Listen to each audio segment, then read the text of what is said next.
السلام علیکم دوستو، کیسے ہیں آپ؟ امید ہو کہ آپ سب ٹھیک ہوں گے۔ آج کا واقعہ نفس کا ہے، جہاد نفس۔ صحابہ کرام رضوان اللہ اجمعین نے ایک بار آپ صلی اللہ علیہ وسلم سے پوچھا، یا نبی، سب سے افضل کیا چیز ہے؟ تو آقا صلی اللہ علیہ وآلہ وسلم نے فرمایا، جہاد بالنفس۔ سب سے افضل کام اپنے نفس سے جہاد کرنا ہے۔ آج میں آپ کو ایک لڑکے کا واقعہ بتاؤں گی۔ آج ہم خود کو دیکھیں، ہم کیا کر رہے ہیں۔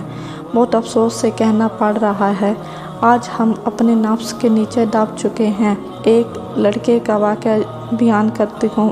میں جب زمانہ طالب علمی میں تھا، نفس کی خواہشات کو میں نے برطرف کر دیا۔ میں صدیوں کی راتوں میں اٹھ کر قرآن پاک اٹھاتا اور سبق یاد کرنے لگ جاتا۔ فرش پر بیٹھا ہوتا تھا، کیونکہ کارپٹ پہ بیٹھنے سے شیطانی نیند کا غلبہ رہتا تھا۔ سردی کی وہ راتیں بھی مجھے یاد ہیں جب میں تہجد کے وقت مدرسے کی طرف سائیکل یا موٹر سائیکل پر جاتا، اور جب قرآن پاک پڑھنا شروع کر دیتا تو جنات تنگ کرنے لگ جاتے۔ میں اکیلے تنہا مسجد یا مدرسے میں بیٹھ کر صرف قرآن میں مصروف ہوتا، اور پھر اللہ کے فضل سے مجھ پر یہ ہوا کہ صرف 1 سال کے عرصے میں میں نے قرآن کا حافظ کہلایا، اور ہمارے علاقے کے سب سے بڑے عالم میرے سر پر دستار پہنائی۔ بس اللہ رب العزت سے دعا ہے ہم سب کو جہاد نفس کرنے کی توفیق عطا فرمائے، آمین ثم آمین۔